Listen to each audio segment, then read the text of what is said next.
प्रव्रजन्तमनुपेतमपेतकृत्यं द्वैपायनो विरहकातर आजुहावा पुत्रा इति तन्मयतया तरवोऽपि नेदुः तं सर्वभूतहृदयं मुनिमानतोऽस्मि यस्यानुभावमखिलश्रुतिसारमेकम् अध्यात्मदीपमतितितीर्षतां तमोन्धं संसारिणां करुणयाः पुराणगुह्यं तं व्याससूनुमुपयामि गुरुं मुनीनां नारायणं नमस्कृत्य नरं चैव नरोत्तमं देवीं सरस्वतीं व्यासं ततो ग्रन्थमुदीरये मातर्मे मातरिष्वन्न पितरतुलगुरो भ्रातरिष्टाप्तबन्धो स्वामिन् सर्वान्तरात्मन्नजरजरैतर्जन्ममृत्यामयानां गोविन्दे देहि भक्तिं भवति च भगवन्नूर्जितां निर्निमित्तां निर्व्याजां निश्चलां सद्गुणगणबृहतीं शाश्वतीं आशुदेवा 29ನೆಯ ಗದ್ಯದಲ್ಲಿ ನಾವಿದ್ದೆವು. ಪ್ರಿಯವ್ರತ ತನ್ನ ಮಕ್ಕಳನ್ನು ಚೆನ್ನಾಗಿ ಬೆಳೆಸಿದ, ಬಹಳ ಒಳ್ಳೆಯ ಮಕ್ಕಳನ್ನು ಪಡೆದ. ಅವನ ಮಕ್ಕಳು ಪರಂಪರೆಯನ್ನು ವಿಸ್ತಾರ ಮಾಡೋದಲ್ಲದೆ ಒಳ್ಳೆಯ ನಡತೆಯನ್ನು ವಿಸ್ತಾರ ಮಾಡಿದರು ರಾಜರಾಗಿ. 10 ಜನ ಮಕ್ಕಳಲ್ಲಿ 3 ಜನ ಊರ್ಧ್ವರೇ ತಸ್ಕರಾದರು, ಇನ್ನು 7 ಜನ ಈ ಭೂಮಿಯ ಬೇರೆ ಬೇರೆ ಭಾಗಗಳನ್ನು ಆಳಿದರು. ಆದರೆ ಪ್ರಿಯವ್ರತ ಭೋಗಿಸುವ ಭರದಲ್ಲಿ ತನ್ನ ಹಿಂದಣ ದಾರಿಯನ್ನು ಮರೆತನೋ ಎಂಬಂತೆ ಇತ್ತು. ಮರೆತಿರಲಿಲ್ಲ. ಯಾವದವಭಾಸಯತಿ ಸುರಗಿನ ಅನುಪರ್ಯಾಕ್ರಮನ್ ಭಗವಾನ್ ಆದಿತ್ಯೋ ವಸುಧಾತಳಮರ್ಧೇನೈವ ಪ್ರತಪತಿ ಅರ್ಧೇನೈವ ಆಚ್ಛಾದಯತಿ ತದಾ ಹಿ ಭಗವದುಪಾತನೋಪಚಿತಾತಿ ಪುರುಷ ಪ್ರಭಾವಸ್ತಾವದನಭಿನಂದನ್ ಸಮಜವೇನ ರಥೇನ ಜ್ಯೋತಿರ್ಮಯೇನ ರಜನೀಮಪಿ ದಿನಂ ಕರಿಷ್ಯಾಮೀತಿ ಸಪ್ತಕೃತ್ವಾ ತರಣಿಂ ಅನುಪರ್ಯಾಕ್ರಾಮತ್ ಸದ್ವಿತೀಯ ಇವ ಪತಂಗಃ. ಪ್ರಿಯವ್ರತನ ವೈಭವ ಬಹಳ ದೊಡ್ಡದು. ಪ್ರಿಯವ್ರತನ ವೈಭವ ನಾವು ಯಾರು ಊಹೆ ಮಾಡಲಿಕ್ಕೆ ಸಾಧ್ಯ ಇಲ್ಲ. ಯಾವದವಭಾಸಯತಿ ಸುರಗಿರಂ ಅನುಪರ್ಯಾಕ್ರಾಮನ್. ಸೂರ್ಯ ಭೂಮಿಯ ಅರ್ಧವನ್ನು ಬೆಳಗುತ್ತಾನೆ, ಇನ್ನರ್ಧವನ್ನು ಬೆಳಕಿನಿಂದ ಉಪಸಂಹಾರ ಮಾಡಿಕೊಂಡು ಕತ್ತಲಲ್ಲಿ ಇಡುತ್ತಾನೆ. ಸೂರ್ಯ ಪೂರ ಮುಳುಗ್ತಾನೆ ಅಂತ ಹೇಳಿ ಶಾಸ್ತ್ರ ಒಪ್ಪಲ್ಲ, ವಿಜ್ಞಾನವೂ ಒಪ್ಪಲ್ಲ, ಶಾಸ್ತ್ರವೂ ಒಪ್ಪಲ್ಲ. ಹಾಗಾದರೆ ಸೂರ್ಯ ಕಂತಿದ ಅಂತ ಹೇಳೋದೆಂಥದ್ದು? ಸೂರ್ಯ ಉದಯಿಸಿದ ಅನ್ನೋದು ನಮ್ಮ ಕಣ್ಣಿಗೆ ಕಂಡದ್ದು ಅಷ್ಟೇ. ಯಾವತ್ ಅವಭಾಸಯತಿ ಸುರಗಿರಿಂ ಅನುಪರ್ಯಾಕ್ರಾಮನ್. ಮೇರು ಪರ್ವತವನ್ನು ಸುತ್ತುವಾಗ, ವಸ್ತುತಃ ಇದು ಒಂದು ದೊಡ್ಡ ವಿಚಾರ. ಸೂರ್ಯ ತಿರುಗ್ತಾನೋ ಭೂಮಿ ತಿರುಗತ್ತೋ ಅಂತ, ಯಾವುದು ತಿರುಗಿದ್ರೂ ಇದೇ ಲೆಕ್ಕ ಅಂತ ಜ್ಯೋತಿಷ್ಕರು ಹೇಳ್ತಾರೆ. ಜ್ಯೋತಿಷದಲ್ಲಿ 2 ತರಹ ಇದೆ. ಒಂದು ಸಿದ್ಧಾಂತ ಜ್ಯೋತಿಷ, ಇನ್ನೊಂದು ಫಲಜ್ಯೋತಿಷ ಅಂತ. ಫಲಜ್ಯೋತಿಷ ಅಂತ ಹೇಳಿದ್ರೆ ಜನರ ಮನಸ್ಸಿನ ಮೇಲೆ ಗ್ರಹಗಳ ಪರಿಣಾಮ ಏನು, ಗ್ರಹಗಳು ಜನರ ಜೀವನದಲ್ಲಿ ಏನು ಸೂಚನೆಯನ್ನು ಕೊಡ್ತವೆ ಅಂತನ್ನುವ ಚಿಂತನೆ. ಇದನ್ನು ಫಲಜ್ಯೋತಿಷ ಅಂತ ಕರೀತಾರೆ. ಸಿದ್ಧಾಂತ ಜ್ಯೋತಿಷ ಅಥವಾ ಸಿದ್ಧಾಂತ ಗಣಿತ ಅಂತ ಹೇಳಿದ್ರೆ ಕಾಲ ನಿಯಾಮಕವಾದ ಗ್ರಹಗಳ ಚಲನೆ, ಕಾಲ ಸೂಚಕ ಹೇಗಾಗ್ತದೆ ಇತ್ಯಾದಿಗಳನ್ನು ಹೇಳುವಂಥದ್ದು. ಆ ಹಿನ್ನೆಲೆಯಲ್ಲಿ ಹಿಂದಿನವರು ಎಲ್ಲ ವಿಚಾರ ಮಾಡಿದ್ದಾರೆ. ಭೂಗೋಳ ಅಂತ ಹೇಳಿಯೇ ನಾವು ಕರೆದದ್ದು. ಗೋಳ ಅಂದರೆ ಗುಂಡಿಗೆ ತಾನೇ ಇರಬೇಕು. ಅದರಿಂದಾಗಿ ಭೂಗೋಳ ಅನ್ನುವ ಶಬ್ದವೇ ಅದು. ಬ್ರಹ್ಮಗುಪ್ತ, ಆರ್ಯಭಟ ಮೊದಲಾದವರೆಲ್ಲ ಚಿಂತನೆ ಮಾಡುವಾಗ ಏನು ಹೇಳಿದ್ದಾರೆ? ಸೂರ್ಯ ತಿರುಗ್ತಾನೆ ಅಂತ ಒಪ್ಪಿಕೊಂಡ್ರು, ಸೂರ್ಯನ ಬೆಳಕು ಮಾತ್ರ ತಿರುಗತ್ತೆ ಅಂತ ಒಪ್ಪಿಕೊಂಡ್ರು, ಭೂಮಿ ತಿರುಗತ್ತೆ ಅಂತ ಒಪ್ಪಿಕೊಂಡ್ರು. ಇದೇ ಗಣಿತ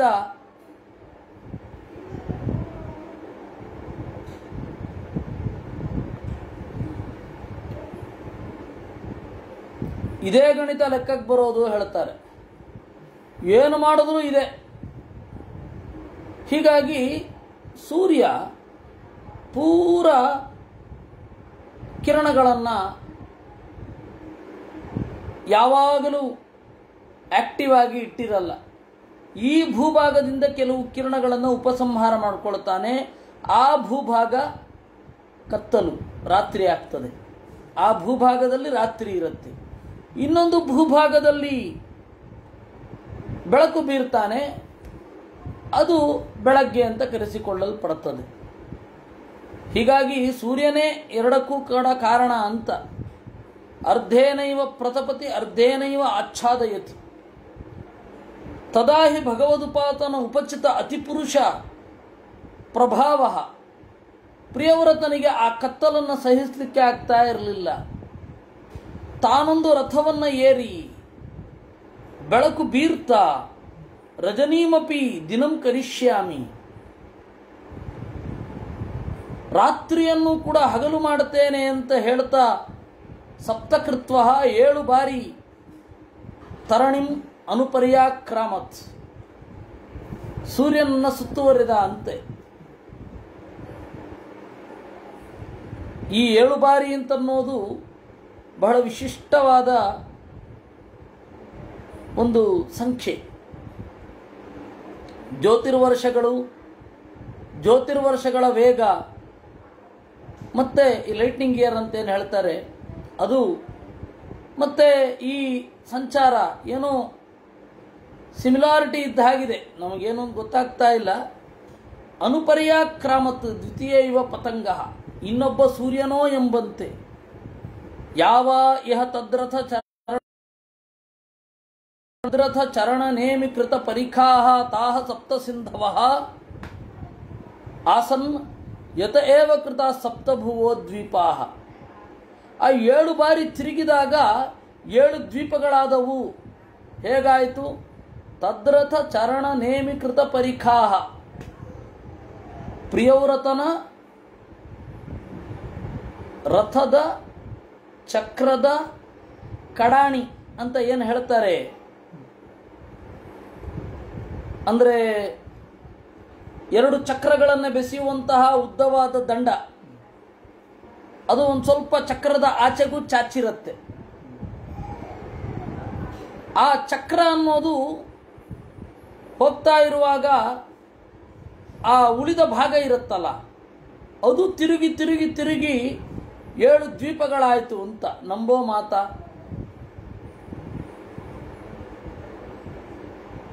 ಭೂಮಂಡಲ ವಿಶಾಲವಾಗಿ ಇದೆ.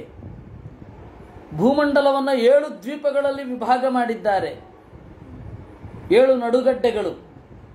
ಆ 7 ನಡುಗಡ್ಡೆಗಳಲ್ಲಿ 7 ನಡುಗಡ್ಡೆ ಆಗಿದ್ದು ಪ್ರಿಯವ್ರತ ರಾಜನ ರಥದ ಚಕ್ರದ ಓಡಾಟದಿಂದ ಅಂತೆ.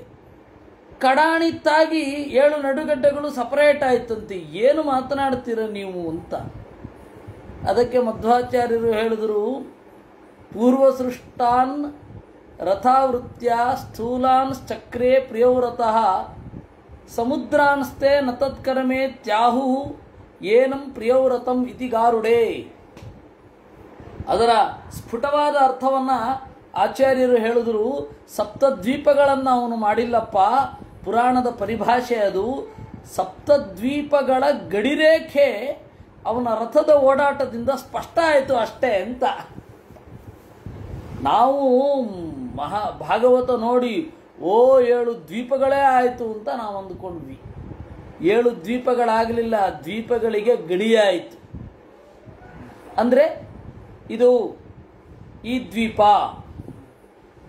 ಇದಕ್ಕೆ ನಡುವೆ ಇದು ಗಡಿ, ಆಮೇಲೆ ಇನ್ನೊಂದು ದ್ವೀಪ, ಇದು ಜಂಬೂದ್ವೀಪ, ಇದು ಭದ್ರವರ್ಷ, ಇದು ಹರಿವರ್ಷ, ಆ ತರಹ ಅದು ಗಡಿ ನಿರ್ಮಾಣ ಆಯಿತು ಅಂತ. ಅದು ಅವ್ರು ಹೇಳಿದ್ದಲ್ಲ. ಏಕೆಂದರೆ ಪಾಪ ಈಗ ಒಂದು ಟ್ರೆಂಡ್ ಇದೆ, ಸೈನ್ಸ್ ಓದಿರ್ತಾರೆ, ಅವರಿಗೆ ರಾಮಾಯಣದಲ್ಲಿರೋದು, ಮಹಾಭಾರತದಲ್ಲಿರೋದು, ಭಾಗವತದಲ್ಲಿರೋದು ನುಂಗಲಾರದ ತುತ್ತು. ಏಕೆಂದರೆ ಅವರು ಓದಿದ ಸೈನ್ಸ್ಗೆ ಅನುಗುಣವಾಗಿ ಅದಿಲ್ಲ, ಅದರಿಂದಾಗಿ ಅದು ಈ ರೀತಿ ಇರಬೇಕು ಅಂತ ಅರ್ಥ ಮಾಡ್ತಾರೆ. ಕೃಷ್ಣ ಪರೀಕ್ಷಿತ್ ರಾಜನ ಜನನಕ್ಕೆ ಕಾರಣ ಆದ ಬ್ರಹ್ಮಾಸ್ತ್ರವನ್ನು ನೀಗಿದ ಅಂತ ಹೇಳಿದ್ರೆ ಔಷಧಿ ಕೊಟ್ಬಿಟ್ಟು ರೋಗ ಪರಿಹಾರ ಮಾಡದ ಅಂತಾರೆ. ಅದಕ್ಕೆ ಚಕ್ರ ಅಂತ ಕರಿತಾ ಇದ್ರು ಅಂತಾರೆ.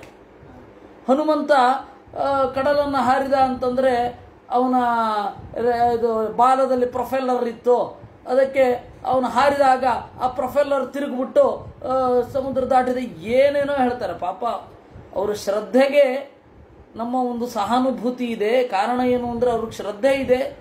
ನಾವು ಓದಿದ ಸೈನ್ಸ್ ಪ್ರಕಾರವೇ ರಾಮಾಯಣ ಇರಬೇಕು ಅಂತ ಅಂದ್ಕೊಂಡಿದ್ದಾರೆ. ಅದೊಂದು ತಪ್ಪು ಬಿಟ್ಟರೆ ಅವರ ಶ್ರದ್ಧೆಯನ್ನು ನಾನು ಮೆಚ್ಚುತ್ತೇನೆ, ಅವರನ್ನು ಸ್ನೇಹಭಾವದಿಂದ ಕಾಣುತ್ತೇನೆ. ಅದು ಅತಿಯಾಗಿದೆ. ಪುರುಷ ಸೂಕ್ತವನ್ನು ಪಾರಾಯಣ ಮಾಡುವ ಮೂಲಕ ಪವರ್ ಜನರೇಷನ್ ಮಾಡಬೇಕು ಅಂತ. ಈಗ ನಿಮ್ಮಲ್ಲಿ ಮೊದಲೇ ಇದ್ದರೆ ಹೇಳಿ, ಇಲ್ಲದಿದ್ದರೆ ಹೇಳಬೇಕಾಗಿಲ್ಲ. ವೇದ ಮೊದಲಾದವುಗಳಿಗೆ ಆ್ಯಂಟಿ ಸೈಂಟಿಫಿಕ್ ಆಸ್ಪೆಕ್ಟನ್ನು ಕೊಡೋದು ಬೇಕಿಲ್ಲ. Veda is Veda, science is science. You have to use science ಅಷ್ಟೇ. ಅದೊಂದು ಟೂಲ್ ಅಂತ ಯೂಸ್ ಮಾಡಿ. ಮೊಬೈಲ್ ಯೂಸ್ ಮಾಡ್ತಾ ಇಲ್ವೇ ನಾವು? ಇದನ್ನು ಕಂಡುಹಿಡಿದವನ ಮೇಲೆ ಭಕ್ತಿ ಆ ಥರದ್ದೆಲ್ಲ ಇಲ್ವೇ ಇಲ್ಲ. ಇಲ್ಲ, ದ್ವೀಪಗಳಿಗೆ ಸಮುದ್ರ ಗಡಿಯಲ್ಲ. ದ್ವೀಪಗಳು ಒಂದೊಂದು ಒತ್ತಾಗಿ ಇವೆ. ಅದರಿಂದಾಗಿ ದ್ವೀಪಗಳು ಸಮುದ್ರದ ಗಡಿ ಇಲ್ಲದೆಯೂ ಇದೆ. ಎರಡೆರಡು ದ್ವೀಪಗಳ ಜೋಡಿ ಅಂತ ಹೇಳಿ ಮುಂದೆ ಹೇಳುತ್ತಾರೆ. ಅಲ್ಲಿ ಎಲ್ಲ ಅವನು ತಿರುಗಾಡಿದ್ದು ಅಂತ. ಪೂರ್ವ ಸೃಷ್ಟಾನ ರಥಾವೃತ್ಯ ಸ್ಥೂಲಾಂಶ್ಚಕ್ರೇ ಪ್ರಿಯವ್ರತಃ. ಮತ್ತೆ ಸಮುದ್ರ ಅನ್ನೋದು ಅಭಿವ್ಯಕ್ತ ಆಯಿತು ಅಲ್ಲಿ ಅಷ್ಟೇ. ತೆಳುವಾದ ಒಂದು ಭೇದಕ ಇತ್ತು,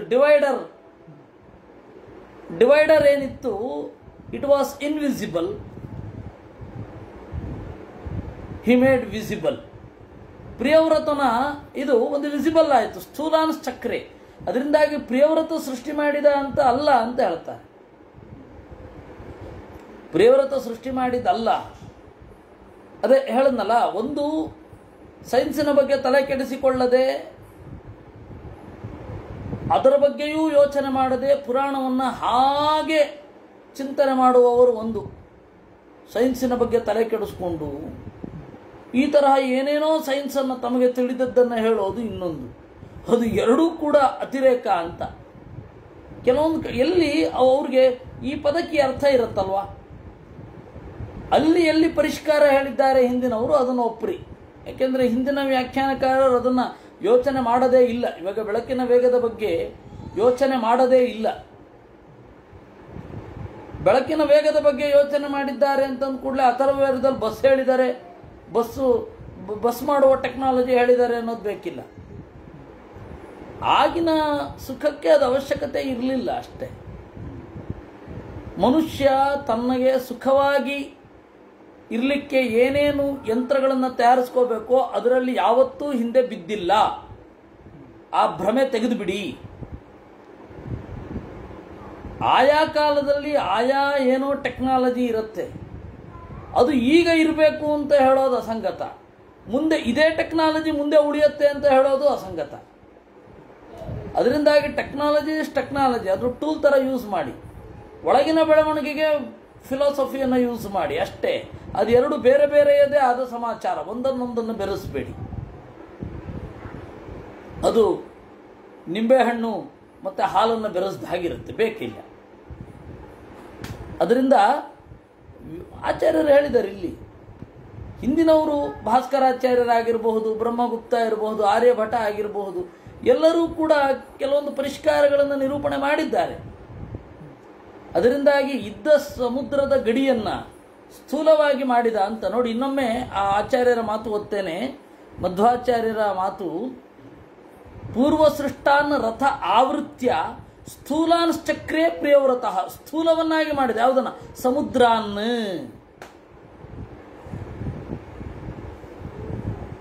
ನತತ್ಕರ್ತ, ಹಾಗಂತ ಹೇಳಿ ಅವನು ಅದನ್ನು ಮಾಡಿಲ್ಲ, ಸಮುದ್ರವನ್ನು ನಿರ್ಮಾಣ ಮಾಡಲಿಲ್ಲ.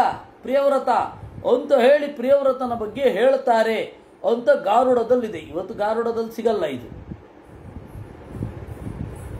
ಆದರೆ ಒಂದು ಕಾಲದಲ್ಲಿ ಇತ್ತು ಅಷ್ಟೆ. ತೇಷಾಂ ಪರಿಮಾಣಂ ಯಾವುದದು?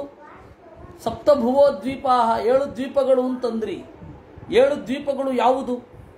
ಜಂಬೂ, ಪ್ಲಕ್ಷ, ಶಾಲ್ಮಲಿ, ಕುಶ, ಕ್ರೌಂಚ, ಶಾಖ, ಪುಷ್ಕರ, ಸಂಜ್ಞಾ. ಜಂಬೂದ್ವೀಪ, ಪ್ಲಕ್ಷದ್ವೀಪ, ಶಾಲ್ಮಲಿ, ಕುಶದ್ವೀಪ, ಕ್ರೌಂಚ, ಶಾಖ, ಪುಷ್ಕರ ಅಂತ 7 ದ್ವೀಪಗಳು. ತೇಷಾಂ ಪರಿಮಾಣಂ ಪೂರ್ವಸ್ಮಾತ್ ಉತ್ತರೋತ್ತರೇ ಯಥಾಸಂಖ್ಯೆ ದ್ವಿಗುಣೇನ ಬಹಿಃ ಸಮಂತತ ಉಪಕ್ಲುಪ್ತಾ. ಅದು ಕ್ರಮೇಣ ಜಾಸ್ತಿ ಆಗ್ತಾ ಹೋಗುತ್ತೆ, 2 ಪಟ್ಟು. ಸಮುದ್ರವೂ ಕೂಡ ಲವಣೋದ, ಇಕ್ಷುರಸೋದ, ಸುರೋದ, ಘೃತೋದ, ಕ್ಷೀರೋದ, ದಧಿಮಂಡೋದ, ಶುದ್ಧೋದಾಹ, ಸಪ್ತ ಜಲಧಯ. 7 ಸಮುದ್ರಗಳು. ಲವಣೋದ ಉಪ್ಪು ನೀರಿನ ಕಡಲು, ಇಕ್ಷುರಸೋದ ಕಬ್ಬಿನ ರಸದ ಕಡಲು, ಸುರೋದ ಕಳ್ಳಿನ ಕಡಲು, ಘೃತೋದ ತುಪ್ಪದ ಕಡಲು, ಕ್ಷೀರೋದ ಹಾಲಿನ ಕಡಲು, ದಧಿಮಂಡೋದ ಮೊಸರಿನ ಕಡಲು, ಶುದ್ಧೋದ ತಿಳಿಯಾದ ನೀರು, ಸಿಹಿಯಾದ ನೀರಿನ ಕಡಲು. ಇಷ್ಟು ಇದೆ.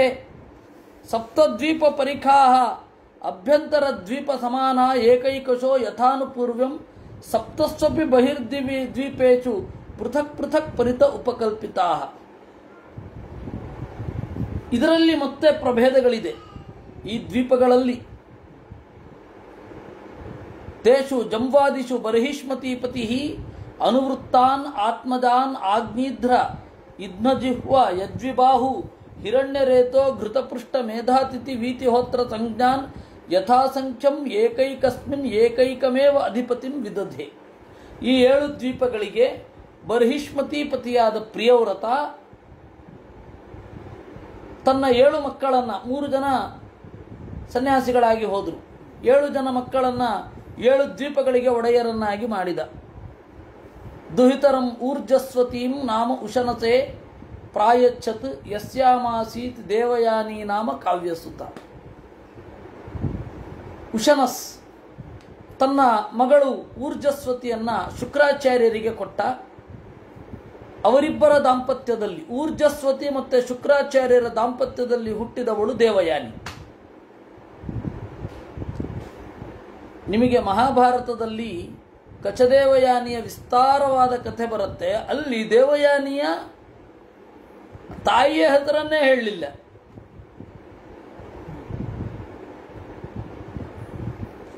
ಇಲ್ಲಿ ಹೇಳಿದ್ದಾರೆ ಊರ್ಜಸ್ವತಿ ಅಂತ. ಅಲ್ಲಿ ಘೂರ್ಣಿಕಾ ಅಂತ ಒಬ್ಬಳು ಸಾಕು ತಾಯಿ, ಅವಳ ಬಗ್ಗೆ ಹೇಳುತ್ತಾರೆ. ಕಚದೇವಯಾನಿಯರ ವಿಚಿತ್ರ ಪ್ರೇಮ ಪ್ರಸಂಗವನ್ನ ನೀವೆಲ್ಲ ಕೇಳಿರ್ತೀರ. ಆದಿಪರ್ವದಲ್ಲಿ ಅದು ಬಹಳ ವಿಸ್ತಾರವಾಗಿ ಇದೆ. ವೇದವ್ಯಾಸರಷ್ಟು ಪ್ರಾಕ್ಟಿಕಲ್ ಇನ್ನೊಬ್ಬರಿಲ್ಲ. ದೇವಯಾನಿಯ ಮುಂದೆ ಶುಕ್ರಾಚಾರ್ಯರು 2 ಆಪ್ಷನ್ ಕೊಡ್ತಾರೆ. ಪ್ರೀತಿಸಿದ ಹುಡುಗನೋ ಹೆತ್ತ ತಂದೆಯೋ ಯಾರು ಬೇಕು ಅಂತ. ಈಗಿನ ಆಫ್ ಬೀಟ್ ಫಿಲಮ್ಗಳಲ್ಲಿ ಅಥವಾ ಆನ್ ಬೀಟ್ ಫಿಲಮ್ಮಿನಲ್ಲಿ ಒಪ್ಪಿಬಿಡ್ತಾರೆ. ಅವಳು ನಿರ್ದಾಕ್ಷಿಣ್ಯವಾಗಿ ತಂದೆಯನ್ನು ತೊರೆದು ಹೋಗ್ತಾಳೆ. ಆದರೆ ಅಲ್ಲಿ ಹಾಗಲ್ಲ. ಅವಳು ಹೇಳ್ತಾಳೆ ದೇವಯಾನಿ, ಕಚಸ್ಯ ನಾಶೇ ಮಮ ಶರ್ಮ ನಾಸ್ತಿ ತವೋಪಘಾತೆ ತು ನ ಜೀವಯಾಮ್ಯಹಂ ಅಂತ. ಕಚ ಸತ್ರೆ ಜೀವನದಲ್ಲಿ ಆನಂದ ಇಲ್ಲ ಅಪ್ಪ, ನೀನಿಲ್ಲದೆ ಹೋದರೆ ಜೀವನವೇ ಇಲ್ಲ ಅಂತ. ಬಹಳ ಪ್ರಾಕ್ಟಿಕಲ್. ವೇದವ್ಯಾಸರಷ್ಟು ದೊಡ್ಡ ಫೆಮಿನಿಸ್ಟ್ ಜಗತ್ತಲ್ಲಿ ಇನ್ನೊಬ್ಬಿಲ್ಲ. ಆ ತರಹದ ವಿಚಿತ್ರ ಪ್ರೇಮ ಕಥೆ. ಕಡೆಗೆ ಕಚ್ಚನನ್ನು ಮದುವೆಯಾಗಲಾಗದೆ ಹೊರಡ್ತಾಳೆ. ಕಚ್ಚ ಅಮೃತ ಸಂಜೀವಿನಿ ಉಪದೇಶವನ್ನು ಪಡಿತಾನೆ. ಆ ಕಚದೇವಯಾನಿ ಈ ಶುಕ್ರಾಚಾರ್ಯರ ಕಥೆಯಿಂದ ಒಂದು ಗೊತ್ತಾಗತ್ತೆ ನಮಗೆ. ಶುಕ್ರಾಚಾರ್ಯರು ಒಬ್ಬ ಸೈಂಟಿಸ್ಟಿನ ತರಹ.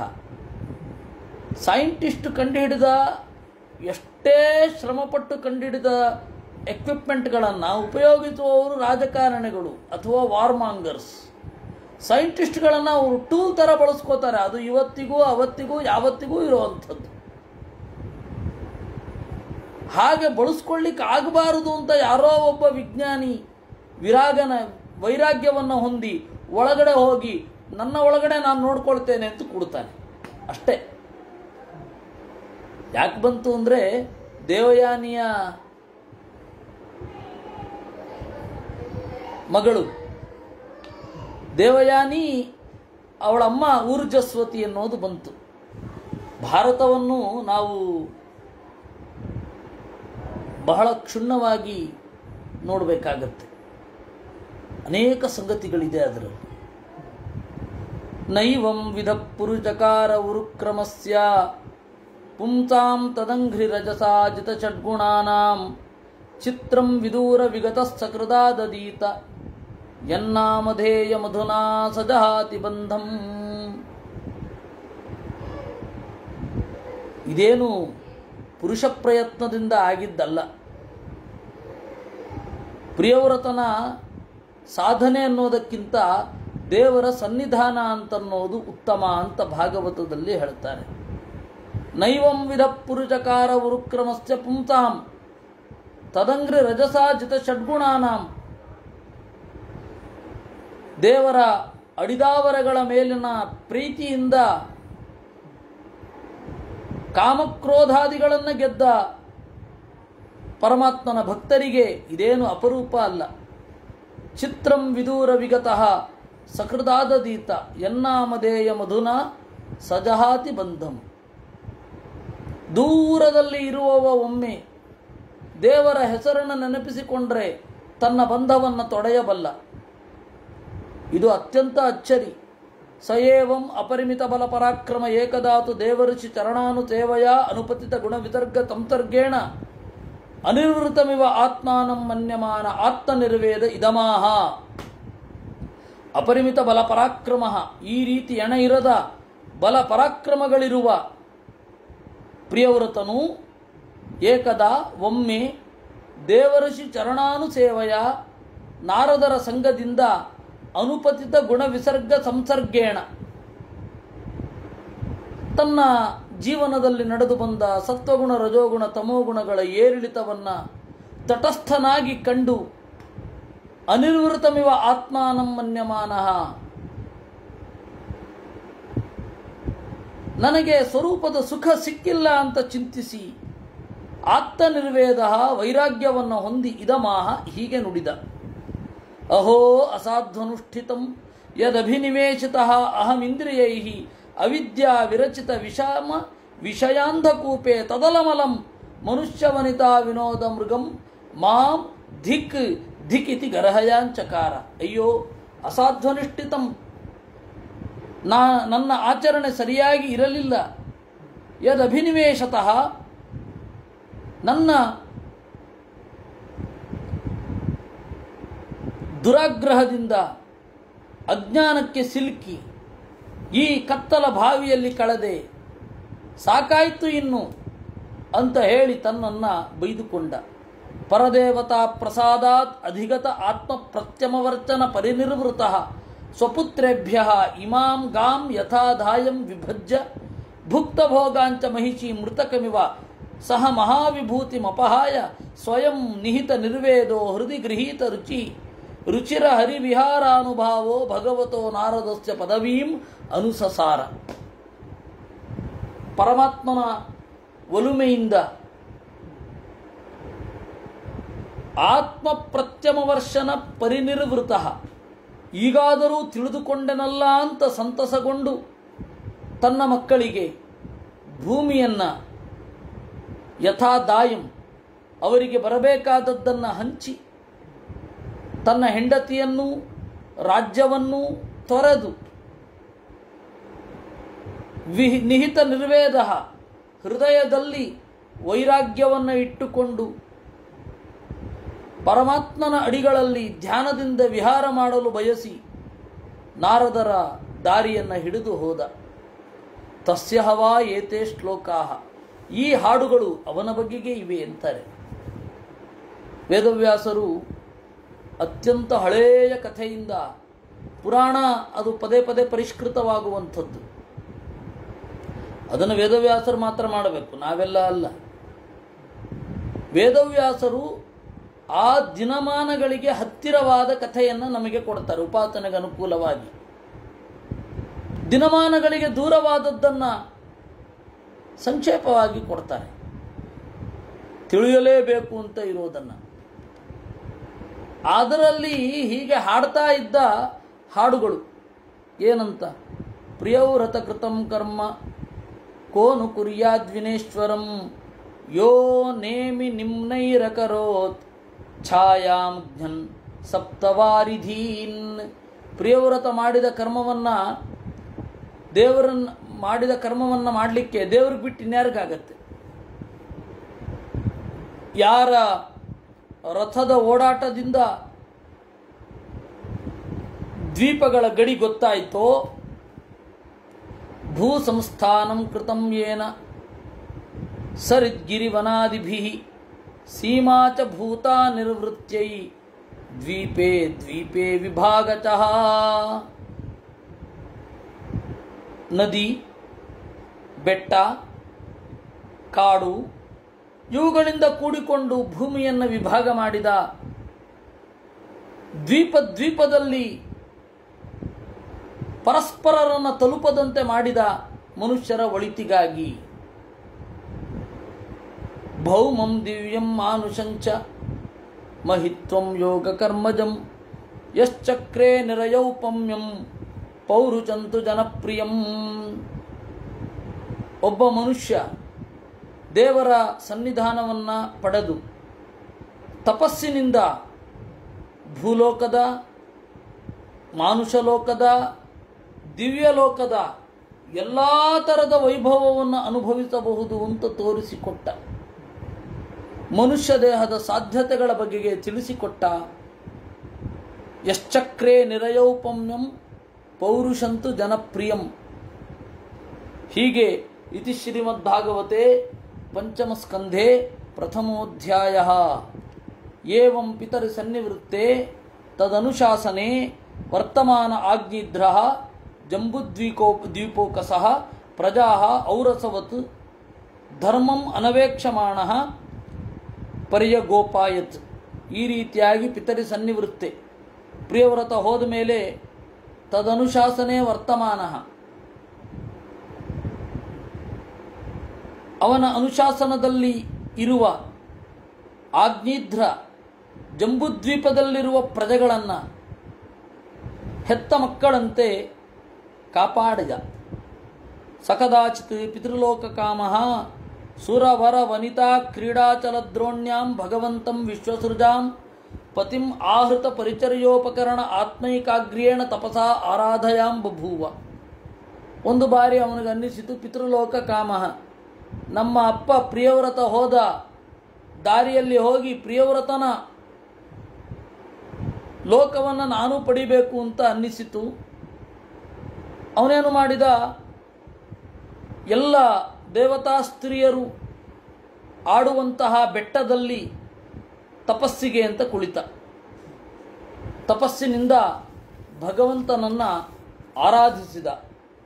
ಏತದುಪಲಭ್ಯ ಭಗವಾನ್ ಆದಿಪುರುಷಃ ಸರಸಿ ಗಾಯಂತೀಂ ಪೂರ್ವಚಿತ್ತಿಂ ನಾಮ ಅಪ್ಸರಸಂ ಅಭಿಯಾಪಯಾಮಾತ. ಇದು ತಿಳಿತು. ಇದನ್ನು ನೋಡಿ ದೇವರು ಸರಸಿ ಗಾಯಂತೀಂ, ತನ್ನ ಸಭೆಯಲ್ಲಿ ಹಾಡುವಂತಹ ಪೂರ್ವಚಿತ್ತಿ ಅನ್ನುವ ಅಪ್ಸರೆಯನ್ನು ಕಳುಹಿಸಿದ. ಯಾಕಂದರೆ ಅವನೇನು ಮದುವೆ ಆಗಿರಲಿಲ್ಲ, ಮಕ್ಕಳು ಮುಂದುವರಿಬೇಕು. ಸಾಚ ತದಾಶ್ರಮೋಪವನಂ ಅತಿ ರಮಣೀಯ ವಿವಿಧ ನಿಬಿಡ ವಿಟಪಿ ವಿಟಪ ನಿಕಟ ಪಟುಲತ ಪುಟಲತಾ ಕುಟಿಲ ರೂಢಸ್ಥಲ ವಿಹಂಗ ಮಿಥುನೈ ಪ್ಲಾವ್ಯಮಾನ ಶ್ರುತಿಭಿ ಪ್ರತಿಬೋಧ್ಯಮಾನ ಸಲಿಲ ಕುಕ್ಕುಟ ಕಾರಂಡವ ಕಳಹಂಸಾದಿಭಿ ವಿಚಿತ್ರ ಮುಪಕೂಜಿತಾಮಲ ಜಲಾಚಯ ಕಮಲಾಕರಂ ಉಪಬಭ್ರಾಮ. ಅವಳು ತಿರುಗಾಡಿದಳಂತೆ. ತದಾ ಆಶ್ರಮೋಪವನಂ, ಆಶ್ರಮದ ಹತ್ತಿರ ಅತಿ ರಮಣೀಯ ಅತ್ಯಂತ ಚಲುವಾದ ವಿವಿಧ ತರತರದ ನಿಬಿಡ ಒತ್ತೊತ್ತಾಗಿ ಇರುವ ವಿಟಪಿ ಮರ, ಅದರ ವಿಟಪ ಅಂತ ಹೇಳಿದ್ರೆ ಕೊಂಬೆ, ಅವುಗಳ ಹತ್ತಿರ ಪುಟ ಲತಾ ಕುಟಿಲ ರೂಢಸ್ಥಲ ವಿಹಂಗ ಮಿಥುನೈ,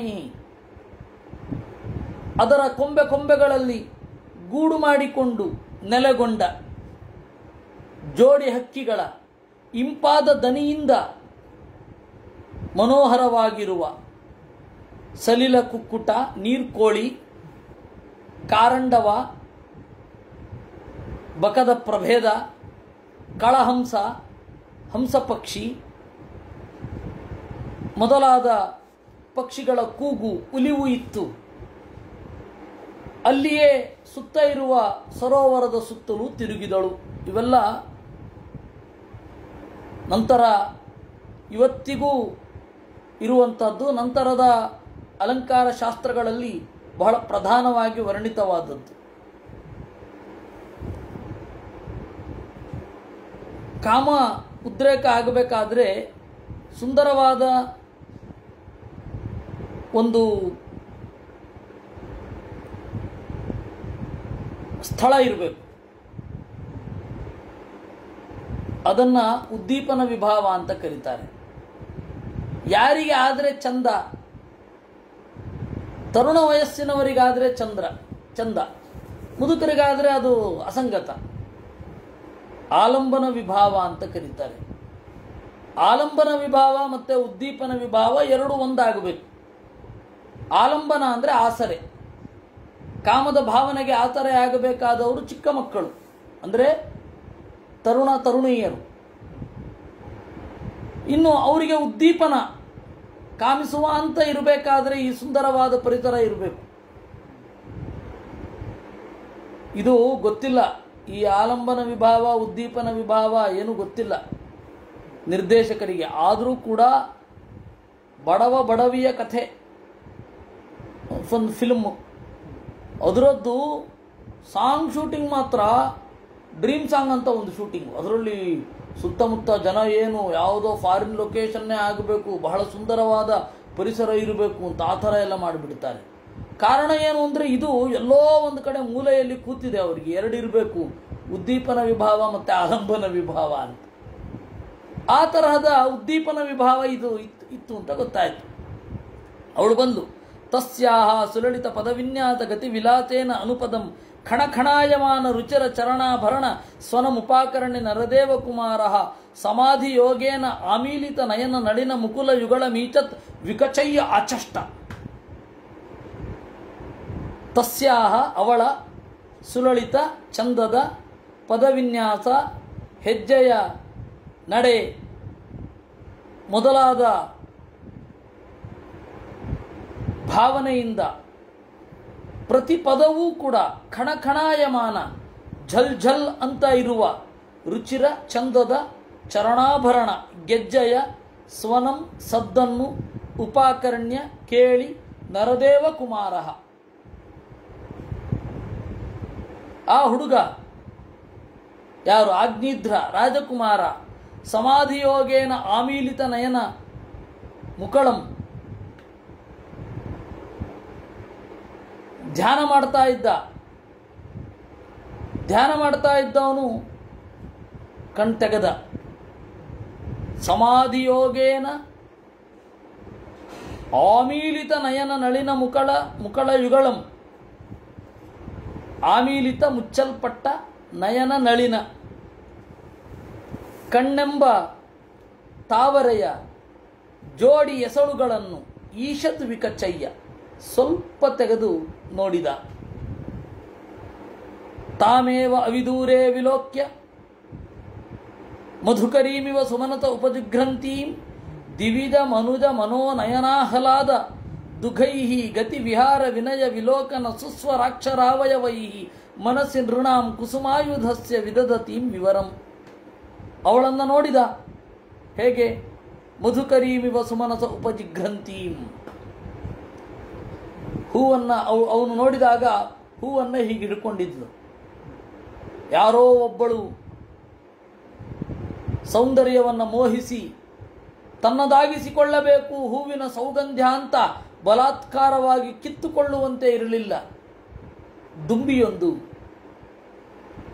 ಹೂವನ್ನು ತದೇಕ ಚಿತ್ತದಿಂದ ನೋಡುವಂತೆ ಇತ್ತು. ಮಧುಕರೀಮಿವ ಸುಮನಸ ಉಪಾಜಿಘ್ರಂತಿ. ದಿವಿಜ ಮನುಜ ಮನೋನಯನಾಹ್ಲಾದ ದುಘೈಹಿ. ಭೂಲೋಕದ ದೇವಲೋಕದ ಎಲ್ಲರ ಮನಸ್ಸಿನ ಕಣ್ಣಿನ ಆಹ್ಲಾದವನ್ನು ಉಂಟು ಮಾಡುವ ಗತಿ ವಿಹಾರ ವಿನಯ ವಿಲೋಕನ ಸುಸ್ವರಾಕ್ಷರಾವಯವೈಹಿ. ನಡೆಯ ಸೊಬಗು, ಓಟದ ಚಲುವು, ವಿನಯ ತುಂಬಿದ ನೋಟ, ಇಂಪಾದ ಅಕ್ಷರಗಳ ಮಾತು, ಇವುಗಳಿಂದ ಮನುಷ್ಯರ ಮನಸ್ಸಿನಲ್ಲಿ ಕುಸುಮಾಯುಧಸ್ಯ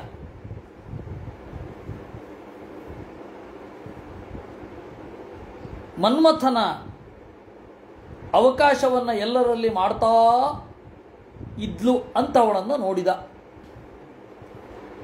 ಈ ಭಾಗವತದ ಮಾತಿನಿಂದ ಎಷ್ಟು ಕವಿಗಳು ಏನೇನು ಪಡೆದು ಬಿಟ್ಟಿದ್ದಾರೆ ಅಂದರೆ, ಅಯ್ಯೋ,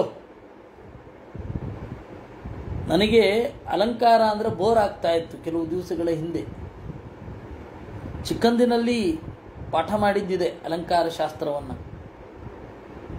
ಧ್ವನ್ಯಾಲೋಕಾದಿಗಳನ್ನು ಪಾಠ ಮಾಡಿದ್ದಿದೆ. ನಿಮಗೆ ಒಂದು ತಮಾಷೆಯ ಸಂಗತಿಯನ್ನು ಹಂಚಿಕೊಳ್ಬೇಕು. ಜ್ಯಾಮಿತಾ ದೋಷ ಪರಿಹಾರ ಅಂತ ಹೇಳ್ತಾ ಇರ್ತೀನಲ್ಲ, ಹಾಗೆ ಸಂಸ್ಕೃತ ಅದು ಒಂದು ಭಾಷೆ, ಅದರಲ್ಲಿ ಎಲ್ಲನೂ ಇದೆ.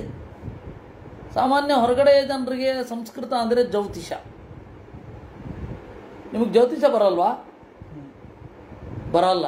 ಅಯ್ಯ, ಮತ್ತು ಸಂಸ್ಕೃತ ಓದ್ತಾ ಇದ್ದೀರಂತೆ ಅಂತಾರೆ. ಸಂಸ್ಕೃತ ಇಸಿಕೊಂಡು ಜ್ಯೋತಿಷ. ಸಂಸ್ಕೃತದಲ್ಲಿ ಜ್ಯೋತಿಷ ಬಿಟ್ಟು ಬೇರೇನೂ ಇಲ್ಲ ಅನ್ನುವ ಭ್ರಮೆ ಹೊರಗಡೆ ಜನರದು.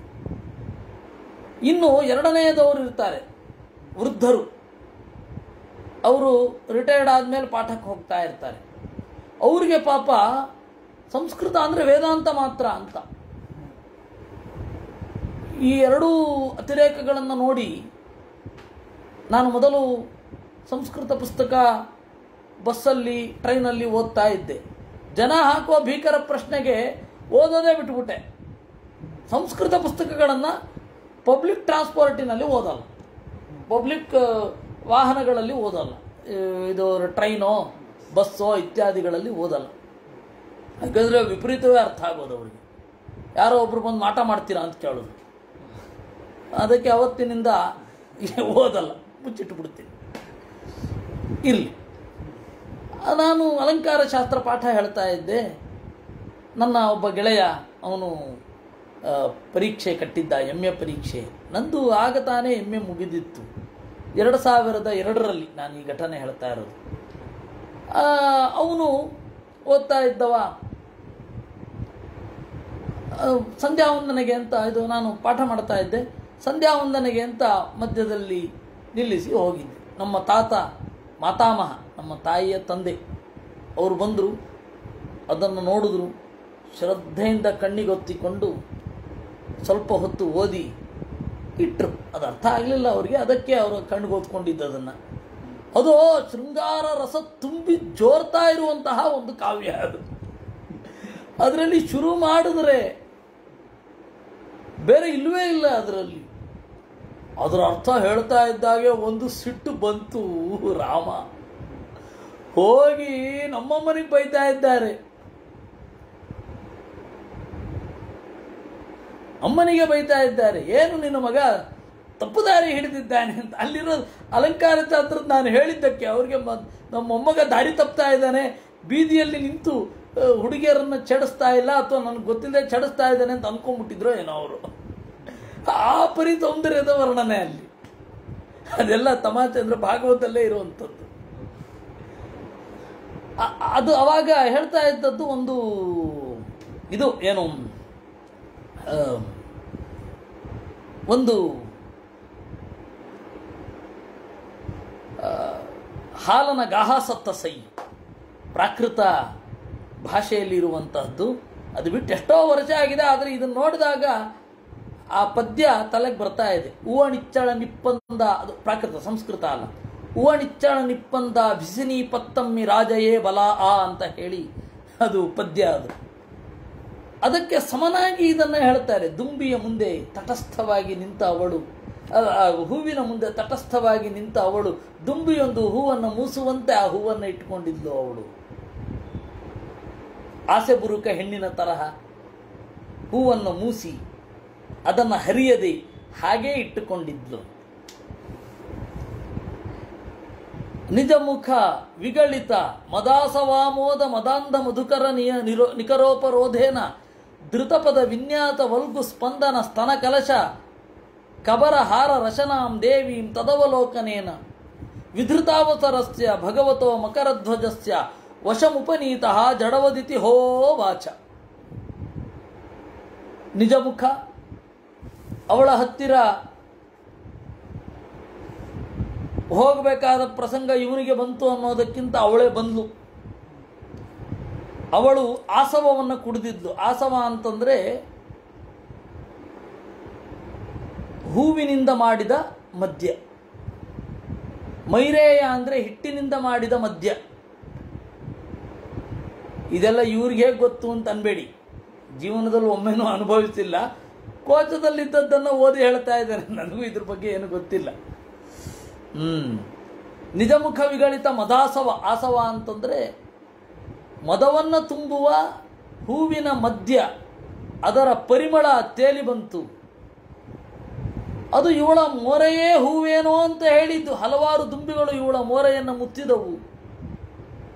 ಅದನ್ನು ಕೈಯಿಂದ ಅವಳಿಗೆ ವಿಶಿಷ್ಟವಾದ ಲಾವಣ್ಯದಿಂದ ಹೀಗೆ ಅಂದುಕೊಂಡ್ಲು. ಅದು ನೋಡಲಿಕ್ಕೆ ಒಂದು ಚಂದ. ಆ ದುಂಬಿಯಿಂದ ತಪ್ಪಿಸಿಕೊಳ್ಳಲಿಕ್ಕೆ ಹಾರು ನಡೆಯಲ್ಲಿ ಓಡಿದಳು. ಧೃತಪದ ವಿನ್ಯಾತ ವಲ್ಗು ಸ್ಪಂದನ, ಆಚೆ ಈಚೆ ಹೆಜ್ಜೆ ಹಾಕಿ ಹಾರಿದಾಗ ಅವಳ ಮೈಯ ತೊಯ್ದಾಟವನ್ನ, ಅವಳ ಬಟ್ಟೆಯ ಸದ್ದನ್ನ ನೋಡಿ ಮಕರಧ್ವಜಸ್ಯ ವಶಮುಪನೀತಃ, ಅವಳನ್ನು ನೋಡಿ ಅವಳ ಬಗೆಗೆ ಆಸೆ ಆಯಿತು. ಜಡವದಿತಿ ಹೋವಾಚ, ಮಾಮೂಲಿ ಪ್ರೀತಿಗೆ ಒಳಗಾದವರಂತೆ, ಪ್ರೀತಿಗೆ ಒಳಗಾದ ಹೆಡ್ಡರಂತೆ, ಜಡವತ್ ಅಂತ ಇದು ಹೆಡ್ಡರ್ ಅಂತ ಹೇಳಿದ ಅಂತ. ಏನು ಕಾತ್ವಂ ಚಿಕೀರ್ಷಸಿ ಚ ಕಿಂ ಮುನಿವರ್ಯ ಚೈಲೇ ಮಾಯಾಸಿ ಕಾಪಿ ಭಗವನ್ ಪರದೇವತಾಯ. ಇಲ್ಲಿರೋದು ಹೇಳಿದ್ರೆ ಸಾಕಲ್ವಾ, ವರ್ಣನೆ ನಾವು ಹೊಸದಾಗಿ ಸೇರಿಸೋದೇ ಬೇಡ, ಎಲ್ಲವೂ ಉಂಟು. ವೇದವ್ಯಾಸರಿಗೆ ಯಾವ್ಯಾವಾಗ ಯಾವ್ಯಾವ ವ್ರತವನ್ನು ಹೇಗೆ ವರ್ಣನೆ ಮಾಡಬೇಕು ಅಂತ ಗೊತ್ತು.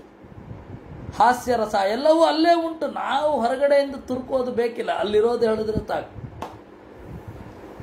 ಕೆಲವರು ಇದನ್ನು ಕೇಳಿದವರು ಸೃಷ್ಟಿ ಅಂತ ಅಂದುಕೊಂಡ್ರೂ ಆಶ್ಚರ್ಯ ಇಲ್ಲ. ಸೃಷ್ಟಿ ಅಲ್ಲ, ಅಲ್ಲಿರೋದು ಓದಿ ಹೇಳ್ತಾ ಇದ್ದೇನೆ. ಅದಕ್ಕೆ ಪುಸ್ತಕ ನೋಡ್ಕೊಂಡು ಓದಿ ಹೇಳ್ತಾ ಇರೋದು. ಹಾಗೆ ಹೇಳಿದ್ರೆ ಬಾಯಿಗೆ ಬಂದದ್ದು ಹೇಳ್ತಾ ಇದ್ದೇನೆ ಅಂತ ಅನ್ಕೋಬಾರದು ಅಂತ.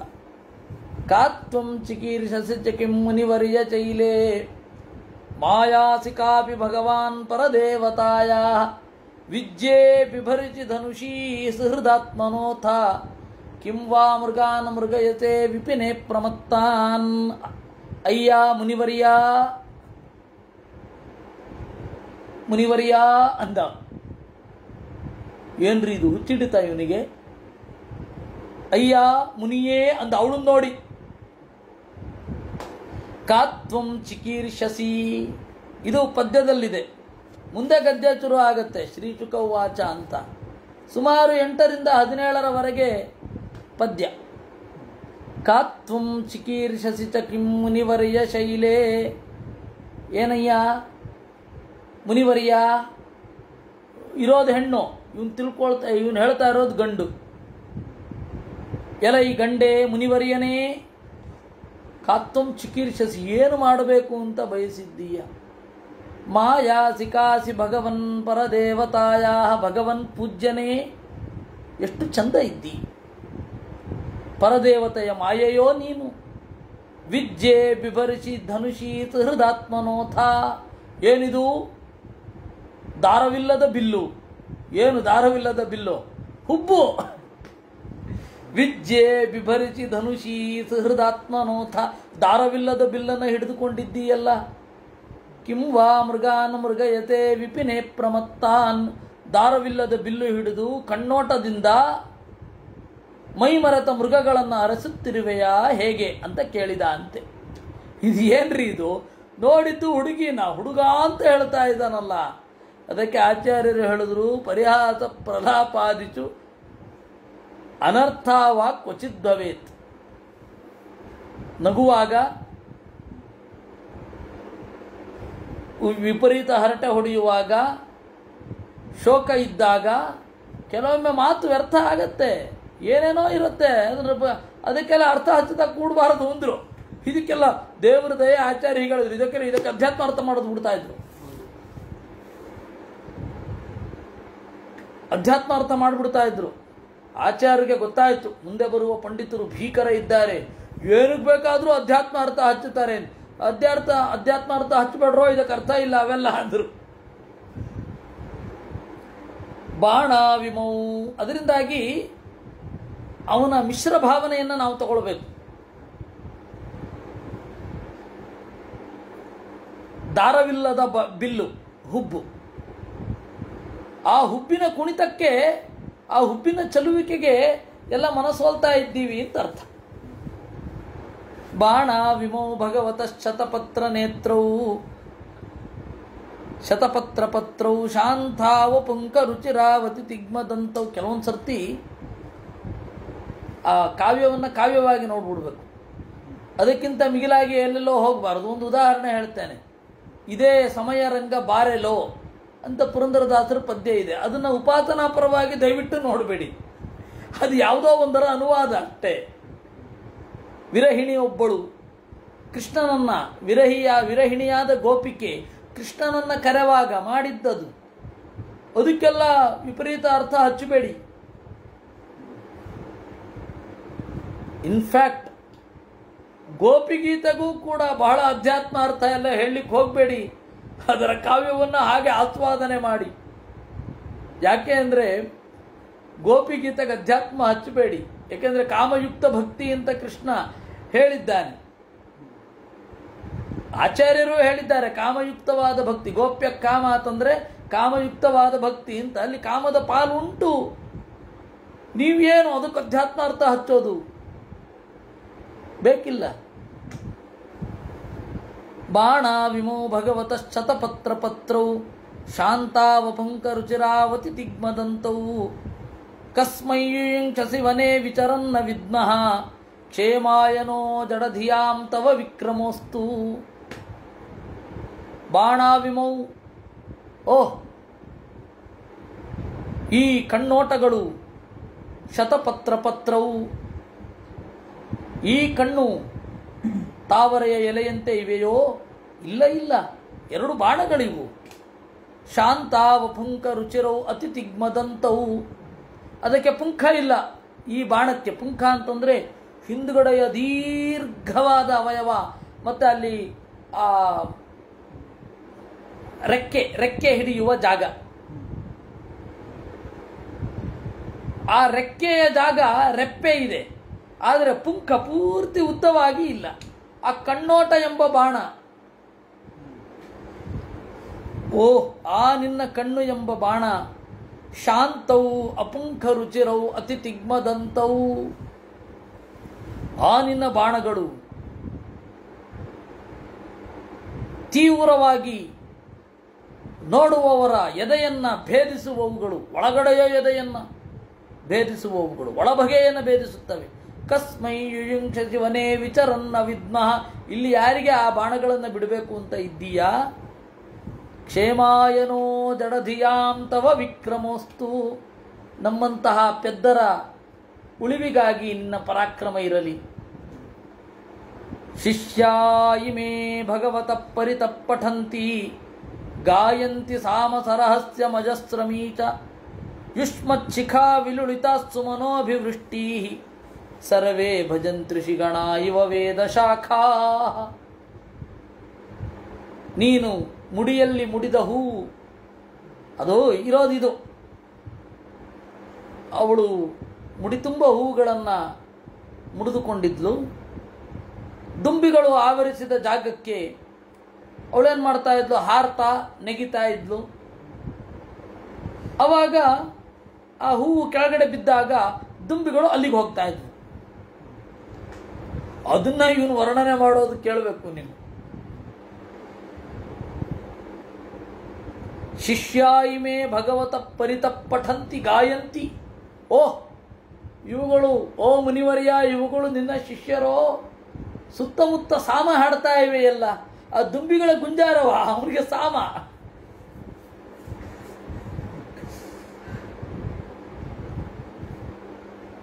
ಶಿಷ್ಯಾಯಿಮೇ ಭಗವತ ಪರಿತಃ ಪಠಂತಿ ಗಾಯಂತಿ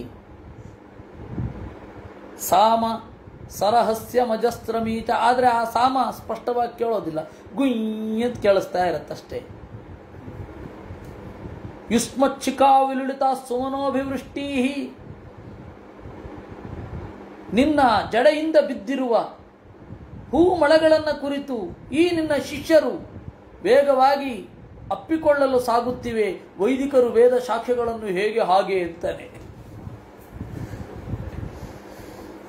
ಋಷಿಗಣ ಇವ ವೇದ ಶಾಖಾ. ಶೃಂಗಾರವನ್ನು ಹೀಗೆ ವರ್ಣನೆ ಮಾಡಬಹುದೇ? ಅವನಿಗೆ ವಿಭ್ರಮೆ ಆಗಿದೆ ಅಲ್ವೇ? ವಿಪರೀತ ಗಣಿತದ ಹುಚ್ಚು ಹಿಡಿಸಿಕೊಂಡವ ತನ್ನ ಹೆಂಡತಿಯ ಸಂಗತಿಯನ್ನು, ಹೆಂಡತಿಯ ಚೆಲುವನ್ನು ಗಾಣಿತಿಕವಾಗಿ ವರ್ಣಿಸಿದ ಹಾಗೆ, ವಿಜ್ಞಾನಿಯೊಬ್ಬ ತಾನು ಮೆಚ್ಚಿದ ಹೆಣ್ಣಿನ ಚೆಲುವನ್ನು ಭೌತಶಾಸ್ತ್ರದಿಂದ ವರ್ಣಿಸಿದ ಹಾಗೆ ಹೀಗಾಗತ್ತೆ. ವಾಚಂ ಪರಂ ಚರಣ ಪಂಕಜ ತಿತ್ತಿರೀಣಾಂ ಬ್ರಹ್ಮನ್ನ ರೂಪ ಮುಖರೀಂ ಶೃಣುಮೋದ್ಯ ತುಭ್ಯಂ ಲಬ್ಧಾ ಕದಂಬ ರುಚಿರಾಂಕ ವಿಟಂಕ ಬಿಂಬೆ ಯಸ್ಯಾಮಲಾತ ಪರಿಧಿ ಕ್ವಚವಲ್ಕಲಾತೆ. ಓಹ್, ನೀನು ಮಾತನಾಡ್ತಾ ಇಲ್ಲ. ಚರಣ ಪಂಕಜ ತಿತ್ತಿರೀಣಾಂ ವಾಚಂ. ನಿನ್ನ ಅಡಿದಾವರಗಳಲ್ಲಿ ನೆಲೆಗೊಂಡ ತಿತ್ತಿರಿ ಹಕ್ಕಿಗಳು, ಪಿಕಳಾರ ಪಕ್ಷಿಗಳು. ಪಿಕಳಾರ ಪಕ್ಷಿ ಸಣ್ಣದಿರುತ್ತೆ, ಗುಬ್ಬಿಗಿಂತ ಒಂದು ಸ್ವಲ್ಪ ದೊಡ್ಡದು. ಅದು ಗೆಜ್ಜೆಯನ್ನು ನೋಡಿ ಆ ತಿತ್ತಿರಿ ಪಕ್ಷಿ ಅಂತ ನಾವು. ನೀನು ಮಾತಾಡ್ತಾ ಇಲ್ಲ. ನಿನ್ನ ಅಡಿದಾವರಗಳಿಗೆ ಜ್ಯೋತಿ ಬಿದ್ದ ತಿತ್ತಿರಿ ಪಕ್ಷಿಗಳ ಮಾತು ಕೇಳಿಸ್ತಾ ಇದೆ. ಬ್ರಹ್ಮನ್ನ ರೂಪ ಮುಖರೀಂ ಶೃಣುಮೋದ್ಯ ತುಭ್ಯಂ. ಅದಕ್ಕೆ ಮುಖ ಇಲ್ಲ, ಸದ್ದು ಮಾತ್ರ ಕೇಳ್ತಾ ಇದೆ. ಏನಚ್ಚರಿ ಅಂತ ನಾನು. ಲಬ್ಧ ಕದಂಬ ರುಚಿರಾಂಕ ವಿಟಂಕ ಬಿಂಬೆ ಯಸ್ಯಾಮಲಾತ ಪರಿಧಿ ಕ್ವಚವಲ್ಕಲಾತೆ. ಇದೇನಿದು? ಕದಂಬ ಮರದ ತೊಗಟೆಯನ್ನು ಹರಿದು ಉಟ್ಟುಕೊಂಡ ಹಾಕಿದೆ. ಎಲ್ಲಿ ನಿನ್ನ ನಾರುಡೆ ಅಂತ ಕೇಳಿದಂತೆ. ಕ್ವಚವಲ್ಕಲಾತೆ, ಯಾವುದೋ ಮರದ ತೊಗಟೆಯನ್ನು ಹುಟ್ಟಿರಬೇಕು. ನೀನು ಹುಟ್ಟಿದ್ದು ಮರದ ತೊಗಟೆಯ ಹಾಗೆ ಕಾಣುವುದಿಲ್ಲ. ಋಷ್ಯಶೃಂಗನಿಗೂ ಅವನಿಗೂ ಇಷ್ಟೇ ವ್ಯತ್ಯಾಸ. ಈ ಋಷ್ಯಶೃಂಗನ ಒಂದು ಸ್ವಗತವನ್ನು ನೀವು ಮಹಾಭಾರತ ವನಪರ್ವದಲ್ಲಿ ಕೇಳಿದ್ದೀರ. ಭಾನುವಾರ ಬರುವವರು ಅದನ್ನು ಯಥಾವತ್ ಅನುವಾದ ನಮ್ಮ ಗುರುಗಳು ಮಾಡಿದ್ದಾರೆ. ಹೇಳದೇ ಉಳಿದದ್ದು ನಲ್ಲಿ.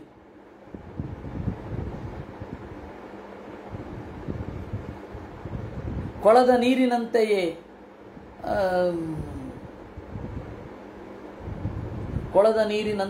ಅದು ಬರುತ್ತೆ. ಅದೆಲ್ಲ ಅವನಿಗೆ ಗೊತ್ತೇ ಆಗೋದಿಲ್ಲ ಅದೇನು ಅಂತ. ಜನ್ನದಾರವೇ ಇಲ್ಲ ಇವರಿಗೆ, ಯಾವ ಜಾತಿಯೋ ಈ ಜನ, ಇವರು ಉಣುವುದೇ ಇಲ್ಲವೇನೋ, ನಡುವೆ ಕೊರದಾಗಿದೆ, ನಡುವನೆಲ್ಲವ ಕೊರೆದು ಎದೆಗೆ ಮೆತ್ತಿದ ಹಾಗಿದೆ ಅಂತ. ಇದು ಸೇಮ್ ಅದು ಅನುವಾದ. ಋಷ್ಯಶೃಂಗನಿಗೂ ಆಗ್ನೇಧ್ರನಿಗೂ ಇರುವ ವ್ಯತ್ಯಾಸ ಏನು ಅಂದರೆ, ಆಗ್ನೇಧ್ರನಿಗೆ ಗೊತ್ತಿದೆ, ಋಷ್ಯಶೃಂಗ ಆ ತನಕ ಕಂಡಿರಲಿಲ್ಲ. ಅದರಿಂದಾಗಿ ಎರಡು ಮಿಕ್ಸಪ್ ಆಗಿ ಬರ್ತಾ ಇರುತ್ತೆ ಆಗ್ನೇಧ್ರನ ಮಾತಿನಲ್ಲಿ. ಕಿಂ ಸಂಭೃತಂ ರುಚಿರಯೋರ್ದ್ವಿಜಶೃಂಗಯೋಸ್ತೆ ಮಧ್ಯೆ ಕೃಶೋ ವಹತಿ ಯತ್ರ ದೃಶಿ ಶ್ರುತೆ ಮೇ ಪಂಕೋರುಣಸ್ತುರಭಿರಾತ್ಮ ವಿಚಾಣ ಈದೃಕ್ ಏನಾಶ್ರಮಂ ಸುಭಗತೆ ಸುಭಗಿ ಸುರಭಿ ಕರೋಚಿ. ಏನಿದು? ನಿನ್ನ ಉಬ್ಬಿದ ಎದೆಯ ಸುತ್ತ ಇರುವ ಹಾರ ಇಡೀ ಆಶ್ರಮವನ್ನ ಕಂಪುಗೊಳಿಸ್ತಾ ಇದೆ. ನನ್ನ ಕಣ್ಣು ನಿನ್ನ ಮೈಯನ್ನ ಬಿಟ್ಟು ಸಲಿಸುತ್ತಿಲ್ಲ. ಪಂಕೋರುಣಸ್ತುರಭಿರಾತ್ಮ ವಿಚಾಣ ಈದೃಕ್ ಲೋಕಂ ಪ್ರದರ ಜಯತು ಹೃತ್ತಮತಾವಕಂ ಯೇ ತತ್ ಯತ್ರತ್ಯ ಇತ್ತಮುರತಾವಯವಾವ ಪೂರ್ವೌ ಅಸ್ಮದ್ವಿಧಸ್ಯ ಮನ ಉನ್ನಯನೌ ಬಿಭರ್ತಿ ಬಹ್ವದ್ಭುತಂ ಸರಸಹಾಸ ಸುಧಾಂಚ ವಕ್ತ್ರೇ. ಇಡೀ ಮೈಯಲ್ಲಿ ರಸ ತುಂಬಿದೆ ಅಂತ ನಮ್ಮಂಥವ್ರಿಗೆ ಅನ್ನಿಸ್ತಾ ಇದೆ. ಆ ನಿನ್ನ ಲೋಕವನ್ನು ತೋರಿಸು, ನೋಡಬೇಕಿದೆ ನಾವು. ಬಹ್ವದ್ಭುತಂ ತರತಹಾತ ಸುಧಾಂಚ ವಕ್ತ್ರೆ. ಏನೋ ರಸ ತುಂಬಿ ತುಳುಕುವ ಅಮೃತವನ್ನ ನಗೆಯಲ್ಲಿ ಇಟ್ಟುಕೊಂಡಿದೆಯೋ ಎಂಬಂತೆ ಇದೆ. ಎಂಥದ್ದು ಅಂತ ಅವನು ಕೇಳಿದ.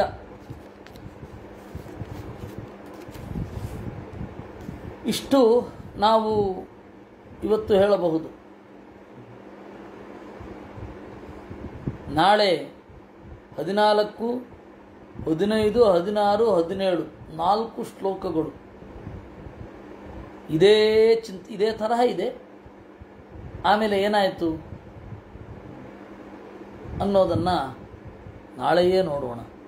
ಕೃಷ್ಣಾರ್ಪಣ. ಇವತ್ತು ವ್ಯಾಸರಾಜ ಮಠದ ಗ್ರೂಪಿನಲ್ಲಿ ಪಾಠ ಇರೋದಿಲ್ಲ. ಅವ್ರು ಯಾವುದೋ ಬೇರೆ ಇದಕ್ಕೆ ಯೂಸ್ ಮಾಡ್ಕೊಳ್ತಾ ಇದ್ದಾರೆ. 8:30ಯಿಂದ 9 ಹರಿವಂಶ ಇದೆ. ಅಲ್ಲಿ ಭೇಟಿಯಾಗೋಣ. ಕೃಷ್ಣ.